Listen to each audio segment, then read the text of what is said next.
Hey there, it's WP616 back with another comic review. The shower all refreshed and whatnot, as if you guys wanted to know that. Anyway, okay, this is going to be a Fear Itself themed video, and let's start off with Fear Itself, Book 3. Now, I enjoyed this title a lot, but I think there are some flaws to it. Now, I just want to say I'm not sure it's because I kind of suffered a little bit from crossover fatigue, or whether it's stuff genuinely wrong with the issue itself, although it could be a mixture of both. But it's entertaining and there's a lot going on, but in the same way there's not a lot going on. There's lots of action. I mean, we've got Captain America and some of his allies fighting off a blitzkrieg of the Red Skull, who's one of the chosen, newly powered up, invading Washington. Then we've got some stuff with Thor, getting freed from his prison up in Asgard, and he had another confrontation with Odin. And then there's some stuff with the Hulk and Benjamin Grimm. Spoiler alert, he's one of the chosen.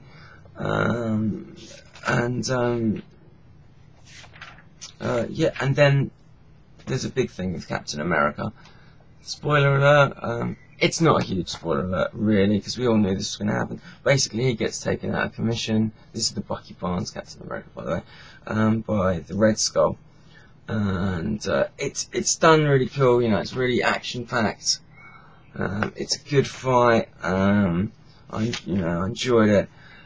And then there's a little scene with Steve Rogers where it's just setting him up, you know, to get back into the field and be Captain America again. This is no surprise at all. We all knew this was going to happen. You know, the film's coming out, so Steve Rogers has to be Captain America again. And the fact of the matter is, there were so many previews of Captain America issue 1 in a lot of Marvel books that we just knew this was going to happen. So it's no great surprise at all. I say it's kind of a shame. I mean, it kind of is, but not too bad. It's written well by Fraction. You know, the dialogue's good. The characters are done quite well. But while a lot's going on, you know, a lot of action, a lot of craziness, it feels like not a lot is going on storyline-wise. The story doesn't progress that much, but we do get some fun fight scenes. Also, because a lot of the story is kind of taking place in other comics, I feel like I'm missing out a little bit. But I can't buy every title with Fear Itself written on it, because I just can't afford it. Thanks a lot, Marvel, for your overpriced. Well, not overpriced. Well, they are overpriced, a lot of them, I'm sorry.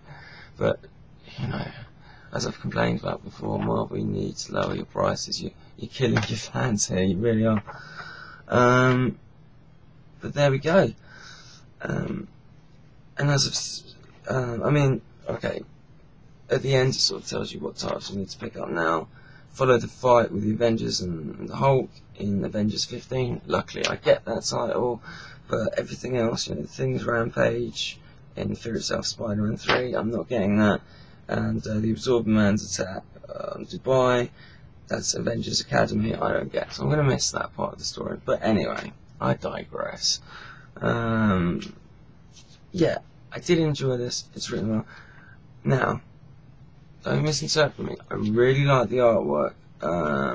You know, Imonen's a very talented artist. He does some great battle scenes. You know, some great splash pages. A lot going on. It's a really kinetic. You know, it feels like it's moving in parts.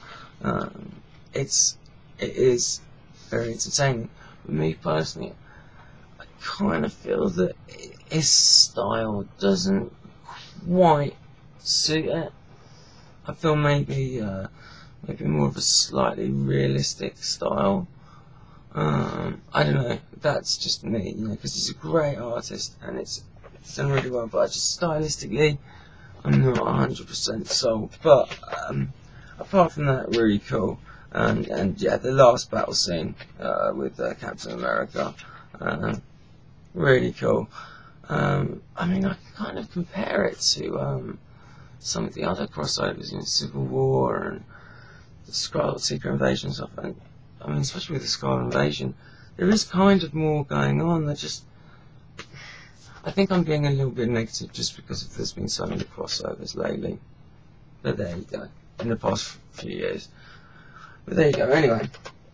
On to Thunderbolts, Fear Itself, 158. Now, I love this. This is brilliant. I've really been enjoying Thunderbolts lately. Parker has just been doing a great job. He really has. Now, I hate it when this happens, you know, when I've read a couple of comic reviews and I agree with them 100% pretty much, and it's kind of like I'm just when I do this, I'm kind of ripping off the review. But I just agree with it, and basically it's because the great thing about this being part of Fear Itself, it is seamless. It does not feel forced in at all. You know, it concentrates quite a lot on a side storyline with the Thunderbolts beating and the A-Team. Not them. Fighting zombies in Iraq. That sounds rubbish, but trust me, it's really good. And then we have stuff going on with the Juggernaut, which is the whole Fear Itself thing. He's one of the chosen. But it seems, it really is. I mean, the stuff that's been going on with the Juggernaut lately, this fits in perfectly with him. The way there's sort of his flashbacks, and there's consequences to what he does.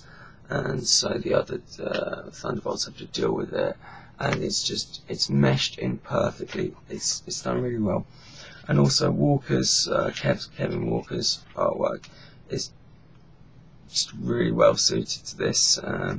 Really kind of gritty, stylized. It just matches the tone of the book completely. And I mean, there's some good stuff there. Look at the new Juggernaut, awesome. This is great. I really enjoyed this. I mean, hey, it's not the most original concept. It is basically Marvel's Suicide Squad, but it's just written so well. I really recommend you pick this title up. I mean, maybe start from Parker's run, and you won't be disappointed. Okay, I'll leave it at that, guys.